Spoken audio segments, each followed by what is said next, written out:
Hey guys, it's JohnyTechReview. Today I have a quick review for you of this Xtool PS701 Japanese diagnostic tool. This is basically a diagnostic tool that plugs into your OBDII port, and you can actually read different error code of your car and then kind of figure out what those are. You can also look online or your user manual to see what those error codes are. It's a pretty simple tool to use. Power up the OBDII port in there, of course, and you just plug it in. This small little reader comes with 3 different adapters, and you can use those different adapters to connect to different car. For me, I'm just using the standard OBDII connector, and it works pretty well. Everything is connected via this little cable that kind of look like a VGA cable, and then you can just use this arrow key here to navigate.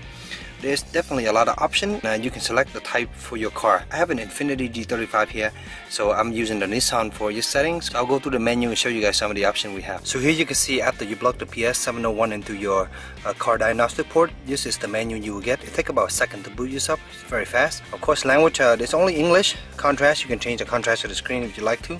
There you go. I press enter again to get out. But you can do a display test, a keypad test for these different things. You have about, and then you have different English or metric.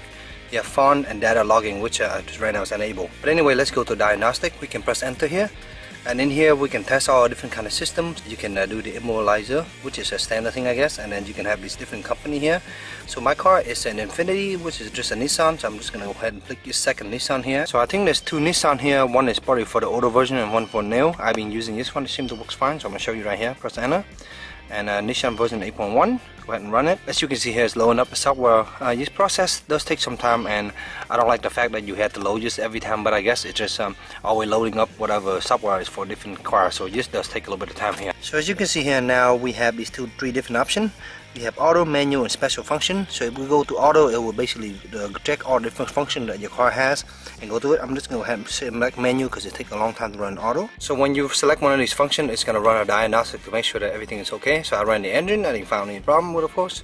And you can do other things like airbag, transmission, and all these other different functions here. So here's probably what you guys are interested in most of the time. When we are using one of these devices, we can read the PCM code to see what kind of trouble code we have, and we can actually read the code, and we can also erase the trouble code. If there's one, we can do a reset. Some car like the Lexus, if you leave your gas tank open, it will trip the little sensor down and it stay on the dash until you reset it, and you can do that here. So look like I have 4 different codes in my car here. So some of these codes are a little bit older. We can see this one said flat tire, but yeah, it seems fine. I think this is just the L sensor saying it's low. Code number 2 is flat tire also. There we go, and you can actually look at these codes online and see what's going on. But basically, this just show me the 4 code that my car L tire was not set properly at one point. Go ahead and reset those codes. Just do it right here. If you want to erase all the faulty code, this is an all or nothing. So if you have a fault code that can be reset, it will be done here. So yeah, I say now all the codes erased. You can see, and if we go try to recode again, we shouldn't have any. As you can see, there's no code, so therefore we're good to go. We also have this auto functionality. We can go to others, select auto here, and then it will run some auto tests. It's also detecting different pieces of equipment that my car has, so it's going through the list, checking everything. So when it runs to the auto detect, it will show you all the different kind of options you have in your car. So I have a BCM here, I have intelligent key, I have auto drive, and I have this IPDM, which I don't know what that is. Go ahead and select intelligent key here. Look like trouble code 1, so let's see what that is. So as you can see here is an error code, so I need to check this out and find out what that is. I also want to point out that all the profile for the different car is stored in this little micro SD card in here. It's a 512 megabyte SD card that holds all the data and also logging information.